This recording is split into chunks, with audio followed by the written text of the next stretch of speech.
In China, the emperor is a Chinese and all those about him are Chinamen also. The story I am going to tell you happened a great many years ago, so it is well to hear it now before it is forgotten. The emperor's palace was the most beautiful in the world. It was built entirely of porcelain, and very costly, but so delicate and brittle that whoever touched it was obliged to be careful. In the garden could be seen the most singular flowers, with pretty silver bells tied to them, which tinkled so that everyone who passed could not help noticing the flowers. Indeed, everything in the emperor's garden was remarkable, and it extended so far that the gardener himself did not know where it ended. Those who traveled beyond its limits knew that there was a noble forest, with lofty trees, sloping down to the deep blue sea, and the great ships sailed under the shadow of its branches. In one of these trees lived a nightingale, who sang so beautifully that even the poor fishermen, who had so many other things to do, well stop and listen. Sometimes when they went at night to spread their nets, they would hear her sing and say, "Oh, am not that beautiful?" But when they returned to their fishing, they forgot the bird until the next night. Then they will hear it again and exclaim, "Oh, how beautiful is the nightingale's song!" Travelers from every country in the world came to the city of the emperor, which they admired very much, as well as the palace and gardens. But when they heard the nightingale, they all declared it to be the best of all. And the travelers on their return home related what they had seen, and learned men wrote books containing descriptions of the town, the palace, and the gardens. But they did not forget the nightingale, which was really the greatest wonder. And those who could write poetry composed beautiful verses about the nightingale, who lived in a forest near the deep sea. The books traveled all over the world, and some of them came into the hands of the emperor. And he sat in his golden chair, and as he read, he nodded his approval every moment, for it pleased him to find such a beautiful description of his city, his palace, and his gardens. But when he came to the words, "The nightingale is the most beautiful of all," he exclaimed, "What is this? I know nothing of any nightingale. Is there such a bird in my empire? And even in my garden? I have never heard of it. Something, it appears, may be learned from books." Then he called one of his lords-in-waiting, who was so high-bred, that when any in an inferior rank to himself spoke to him, or asked him a question, he would answer, "Pooh," which means nothing. "There is a very wonderful bird mentioned here, called a nightingale," said the emperor. "They say it is the best thing in my large kingdom. Why have I not been told of it?" "I have never heard the name," replied the cavalier. "She has not been presented at court."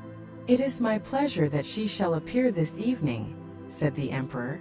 "The whole world knows what I possess better than I do myself." "I have never heard of her," said the cavalier. "Yet I will endeavor to find her." But where was the nightingale to be found?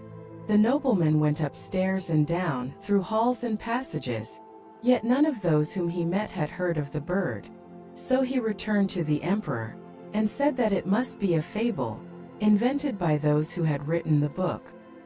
"Your Imperial Majesty," said he, "cannot believe everything contained in books. Sometimes they are only fiction or what is called the black art. But the book in which I have read this account," said the emperor, "was sent to me by the great and mighty Emperor of Japan, and therefore it cannot contain a falsehood. I will hear the nightingale. She must be here this evening. She has my highest favor, and if she does not come, the whole court shall be trampled upon after supper is ended." "Singbi!" cried the lord-in-waiting, and again he ran up and down stairs, through all the halls and corridors, and half the court ran with him, for they did not like the idea of being trampled upon. There was a great inquiry about this wonderful nightingale, whom all the world knew, but who was unknown to the court. At last they met with a poor little girl in the kitchen who said, "Oh yes, I know the nightingale quite well. Indeed she can sing. Every evening I have permission to take home to my poor sick mother the scraps from the table. She lives down by the seashore, and as I come back I feel tired, and I sit down in the wood to rest, and listen to the nightingale's song. Then the tears come into my eyes, and it is just as if my mother kissed me. "Little maiden," said the lord-in-waiting, "I will obtain for you constant employment in the kitchen, and you shall have permission to see the emperor dine, if you will lead us to the Nightingale, for she is invited for this evening to the palace." So she went into the wood where the nightingale sang, and half the court followed her. As they went along, a cow began lowing. "Oh," said a young courtier, "now we have found her. What wonderful power for such a small creature! I have certainly heard it before." "No, that is only a cow lowing," said the little girl. "We are a long way from the place yet." Then some frogs began to croak in the marsh. "Beautiful," said the young courtier again. "Now I hear it, tinkling like little church bells." "No, those are frogs," said the little maiden. "But I think we shall soon hear her now." And presently the nightingale began to sing. "Hark, hark! There she is," said the girl. "And there she sits," she added, pointing to a little gray bird who was perched on a bough. "Is it possible?" said the lord-in-waiting. "I never imagined it would be a little, plain, simple thing like that. She has certainly changed color at seeing so many grand people around her." "Little Nightingale," cried the girl, raising her voice, "our most gracious emperor wishes you to sing before him." "With the greatest pleasure," said the nightingale, and began to sing most delightfully. "It sounds like tiny glass bells," said the lord-in-waiting, "and see how her little throat works. It is surprising that we have never heard this before. She will be a great success at court." "Shall I sing once more before the emperor?" asked the nightingale, who thought he was present.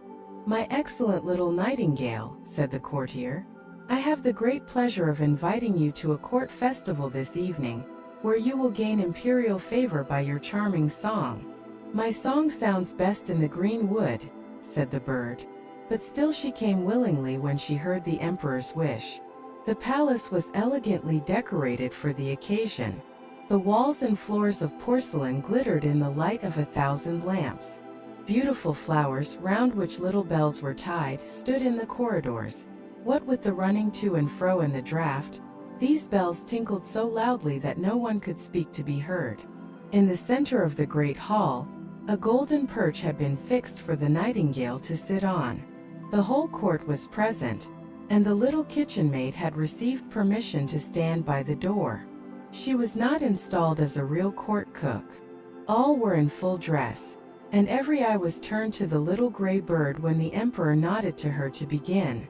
The nightingale sang so sweetly that the tears came into the emperor's eyes, and then rolled down his cheeks, as her song became still more touching and went to everyone's heart. The emperor was so delighted that he declared the nightingale should have his gold slipper to wear round her neck, but she declined the honor with thanks. She had been sufficiently rewarded already. "I have seen tears in an emperor's eyes," she said. "That is my richest reward. An emperor's tears have wonderful power, and are quite sufficient honor for me." And then she sang again more enchantingly than ever.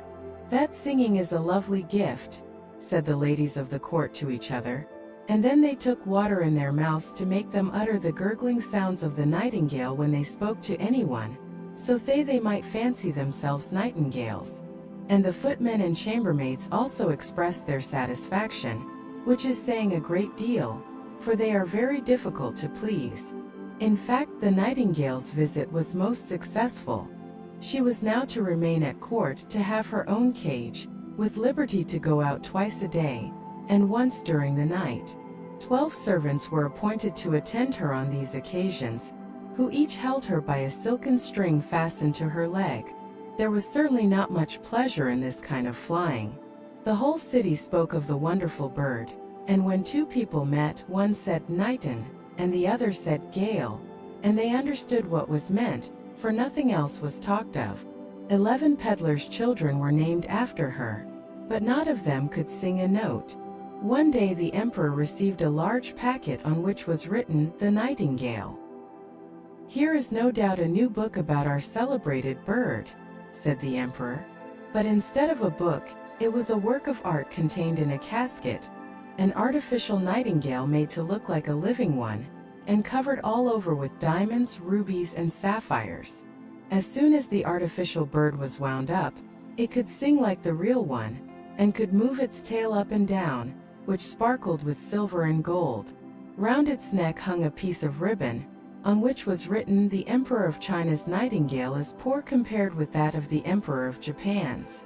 "This is very beautiful," exclaimed all who saw it.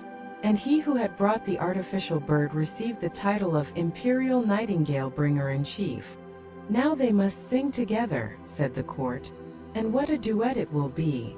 But they did not get on well, for the real nightingale sang in its own natural way, but the artificial bird sang only waltzes.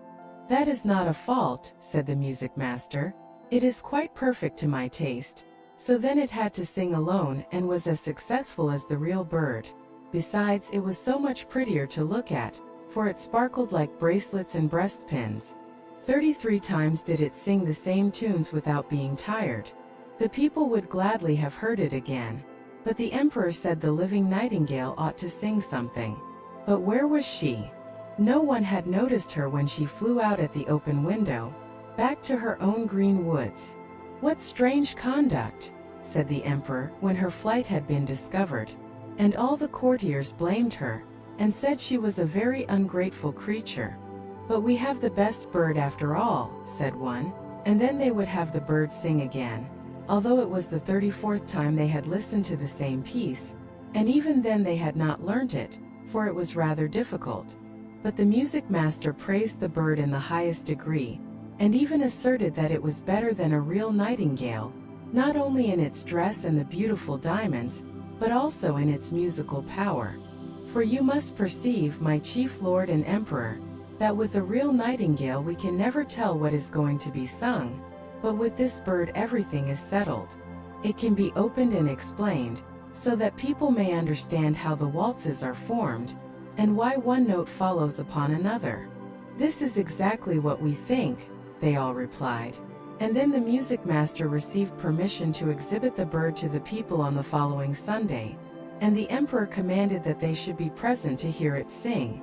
When they heard it they were like people intoxicated. However, it must have been with drinking tea, which is quite a Chinese custom. They all said, "Oh!" and held up their forefingers and nodded, but a poor fisherman who had heard the real nightingale said, "It sounds prettily enough and the melodies are all alike, yet there seems something wanting, I cannot exactly tell what." And after this the real nightingale was banished from the empire. The artificial bird was placed on a silk cushion close to the emperor's bed.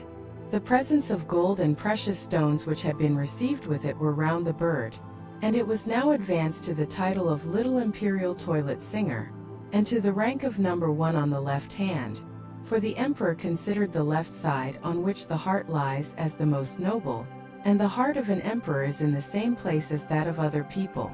The music master wrote a work in 25 volumes about the artificial bird, which was very learned and very long, and full of the most difficult Chinese words. Yet all the people said they had read it and understood it, for fear of being thought stupid and having their bodies trampled upon.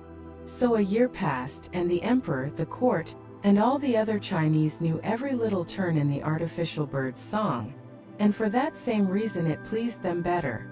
They could sing with the bird, which they often did. The street boys sang, "Zee-zee-zee, cluck, cluck, cluck," and the emperor himself could sing it also. It was really most amusing. One evening, when the artificial bird was singing its best, and the emperor lay in bed listening to it, something inside the bird sounded, "whiz." Then a spring cracked. Whirr went all the wheels running round, and then the music stopped. The emperor immediately sprang out of bed, and called for his physician, but what could he do? Then they sent for a watchmaker, and after a great deal of talking and examination, the bird was put into something like order, but he said that it must be used very carefully, as the barrels were worn, and it would be impossible to put in new ones without injuring the music. Now there was great sorrow, as the bird could only be allowed to play once a year, and even that was dangerous for the works inside it. Then the music master made a little speech full of hard words, and declared that the bird was as good as ever, and of course no one contradicted him. 5 years passed, And then a real grief came upon the land. The Chinese really were fond of their emperor, and he now lay so ill that he was not expected to live. Already a new emperor had been chosen, and the people who stood in the street asked the lord-in-waiting how the old emperor was. But he only said, "Pooh," and shook his head. Cold and pale lay the emperor in his royal bed. The whole court thought he was dead, and everyone ran away to pay homage to his successor. The chamberlains went out to have a talk on the matter, and the ladies' maids invited company to take coffee. Cloth had been laid down on the halls and passages, so that not a footstep should be heard, and all was silent and still. But the emperor was not yet dead, although he lay white and stiff on his gorgeous bed, with the long velvet curtains and heavy gold tassels. A window stood open, and the moon shone in upon the emperor and the artificial bird. The poor emperor, finding he could scarcely breathe with a strange weight on his chest, opened his eyes and saw Death sitting there. He had put on the emperor's golden crown, and held in one hand his sword of state, and in the other his beautiful banner. All around the bed and peeping through the long velvet curtains were a number of strange heads, some very ugly, and others lovely and gentle-looking. These were the emperor's good and bad deeds, which stared him in the face. Now Death sat at his heart. "Do you remember this? Do you recollect that?" they asked one after another, thus bringing to his remembrance circumstances that made the perspiration stand on his brow. "I know nothing about it," said the emperor. "Music! Music!" he cried. "The large Chinese drum, that I may not hear what they say." But they still went on, and Death nodded like a Chinaman to all they said. "Music! Music!" shouted the emperor. "You little precious golden bird, sing, pray sing. I have given you gold and costly presents. I have even hung my golden slipper round your neck. Sing! Sing!" But the bird remained silent. There was no one to wind it up, and therefore it could not sing a note. Death continued to stare at the emperor with his cold, hollow eyes, and the room was fearfully still. Suddenly there came through the open window the sound of sweet music. Outside on the bough of a tree sat the living Nightingale.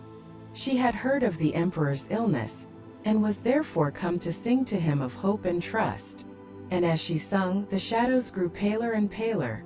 The blood in the emperor's veins flowed more rapidly, and gave life to his weak limbs, and even Death himself listened and said, "Go on, little Nightingale, go on. Then will you give me the beautiful golden sword and that rich banner? And will you give me the emperor's crown?" said the bird. So Death gave up each of these treasures for a song, and the Nightingale continued her singing.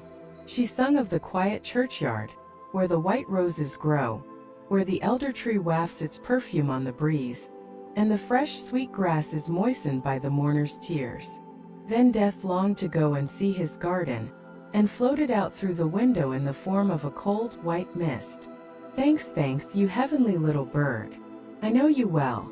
I banished you from my kingdom once, and yet you have charmed away the evil faces from my bed, and banished death from my heart with your sweet song. How can I reward you?" "You have already rewarded me," said the Nightingale. "I shall never forget that I drew tears from your eyes the first time I sang to you. These are the jewels that rejoice a singer's heart. But now sleep and grow strong and well again. I will sing to you again." And as she sung, the emperor fell into a sweet sleep, and how mild and refreshing that slumber was. When he awoke, strengthened and restored, the sun shone brightly through the window, but not one of his servants had returned. They all believed he was dead. Only the Nightingale still sat beside him and sang. "You must always remain with me," said the emperor. "You shall sing only when it pleases you, and I will break the artificial bird into 1,000 pieces." "No, do not do that," replied the Nightingale. "The bird did very well as long as it could. Keep it here still. I cannot live in the palace and build my nest, but let me come when I like. I will sit on a bough outside your window in the evening and sing to you, so that you may be happy and have thoughts full of joy. I will sing to you of those who are happy, and those who suffer, of the good and the evil, who are hidden around you. The little singing bird flies far from you and your court to the home of the fisherman and the peasant's cot. I love your heart better than your crown, and yet something holy lingers round that also. I will come, I will sing to you, but you must promise me one thing. Everything, said the emperor, who, having dressed himself in his imperial robes, stood with the hand that held the heavy golden sword pressed to his heart. I only ask one thing, she replied. Let no one know that you have a little bird who tells you everything. It will be best to conceal it. So saying, the nightingale flew away. The servants now came in to look after the dead emperor, when lo, there he stood, and to their astonishment said, Good morning.